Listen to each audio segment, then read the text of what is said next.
Hi my little Brushflies, welcome back to my channel Brushfly MUA. If you're new here, please consider hitting that subscribe button, and if you're not new, hi, welcome back. Today's video is something a bit different.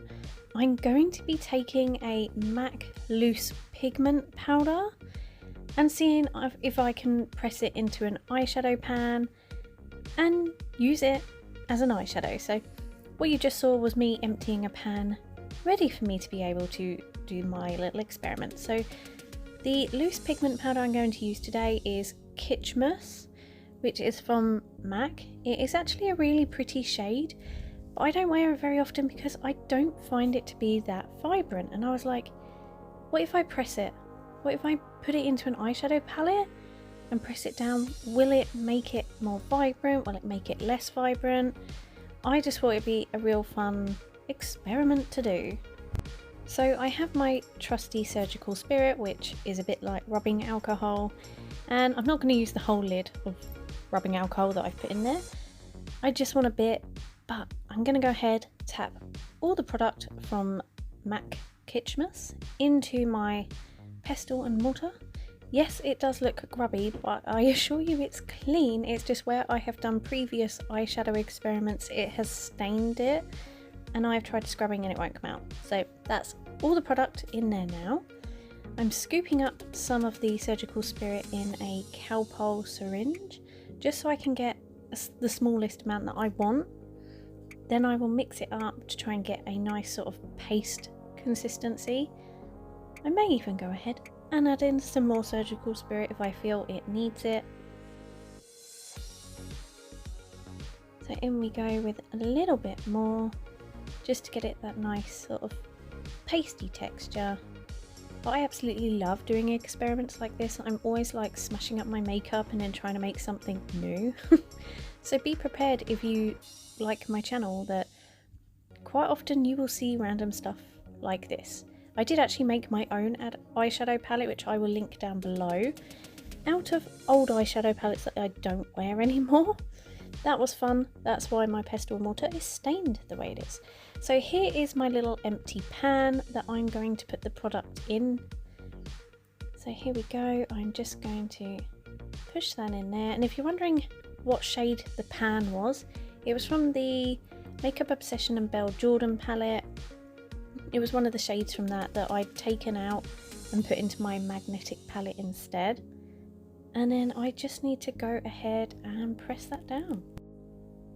So I'm just gently tapping in, making sure all the product is in place. And then what I'm going to do is, because I don't have like a coin or anything that is that size, I'm going to get the xxxx packaging, put it in a tea towel, not a tea towel, paper towel, and then I'm going to press down hard to try and set the product in place. So it's quite easy to do, you just have to use the right amount of surgical spirit so it sets properly. Yeah, as you can see, just pushing down on that, making sure it's all in place.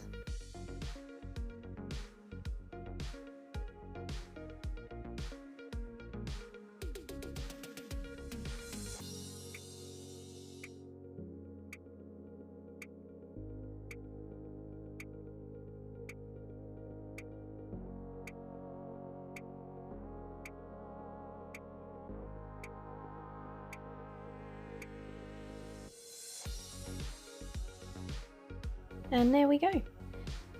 It is pressed into the pan. I really hope this works. So I'm gonna leave it to dry out. It could take overnight or a day or two.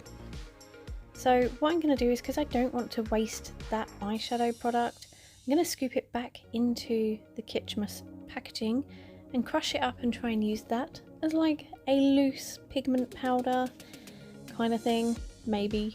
But I don't want to waste the product. It's not a bad eyeshadow. I actually really enjoy the Makeup Obsession and Belle Jordan collection.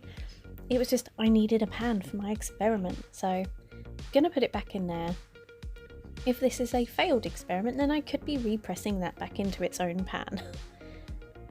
So yeah, I will try to save as much of it as I can from my chopping board.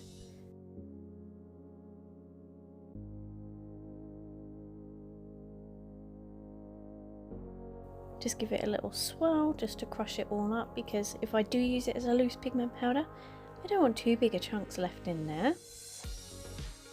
Let's just have a quick look. Okay, this swatch is quite nice. Yeah, I think it was better as an eyeshadow though. But yes, this I'm going to leave to dry. Okay, so it's dried. I've just done a swatch on my hand. How pretty and how vibrant is this? So I need to test it on my eyes. So excuse the weird camera angle, but I'm going to go ahead and just use my finger to quickly swatch it on my hand. It looks really stunning. It's definitely a lot more vibrant than before. And I'm going to go ahead and just apply it to my eyes. The eyeshadow base that I've got is from the Fantasy palette from Relove from Revolution. I just wanted like a purple base. This, because it is sort of like a pinky purple shimmer, I wanted it to reflect purple. I didn't want to change it to have anything else, so it's purple. And do you know what? I think it actually looks okay. I think it looks good. Obviously I will smarten myself up in a minute, so I won't look this minging. There is a bit of fallout. I don't care about the fallout. This now looks so pretty. And there we go. Absolutely stunning. I think this was a success. You can press a MAC loose pigment into an eyeshadow pan and use it as a shimmery eyeshadow. Nearly dropped my phone. Oops. But yeah, I think this was a success. I'm really happy. If you enjoyed this video, then please give it a thumbs up, and hopefully you'll be back to see some more experiments that I do with my makeup. So take care and see you all soon. Bye.